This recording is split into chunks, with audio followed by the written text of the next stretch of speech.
আমি গিয়েছিলাম বিড়ি, এ খাড়া খাড়া খাড়া খাড়া খাড়া খাড়া পুলিশে ধরে আমারে। শোন, আমার লোকের হেলমেট নাই, বিড়ি করে গাড়ি চালাচ্ছিস। A paper they, paper they, paper they. Sir paper তো নাই, মাল আছে। এরা তুই কেমন মালের লোভ দেখাচ্ছিস? মালের লোভে কাম হবে না, পেপার দে। স্যার পেপারে আনবে যাচ্ছি, তুই কিছু কর। হ্যাঁ স্যার, আমরা পেপারে আনবে যাচ্ছি। পেপার আইজেন্ডার যাচ্ছে, গাড়ি কবে কিনছিস? স্যার আর 2 দিন গেলি 2 বছর রবি, আর 2 দিন গেলি তো না। এ গাড়ির বয়স 2 বছর হয়ে গেছে, এখনো পেপার করিস নাই। দে পার, মাল আছে বলে তোর কাছে, মাল দে, মাল দে, 15 মাল দে। স্যার 12.5 আছে, 15 তো নাই। এ 12.5 দি দে নাকি? Sir 12.5 lane.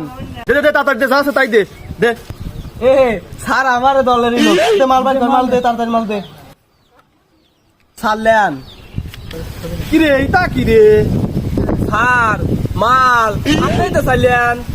আর তামুক সোহানের মাল সেই পিনি। স্যার সেই পিনিক আছে দেন। কি তার মানে গাঁজা? তুই আমার গাঁজার লোভ দেখাচ্ছিস? কি তুই পুলিশের গাঁজার লোভ দেখাচ্ছিস? তুই পুলিশের সাথে গাঁজা লেনদেন করবে চাই?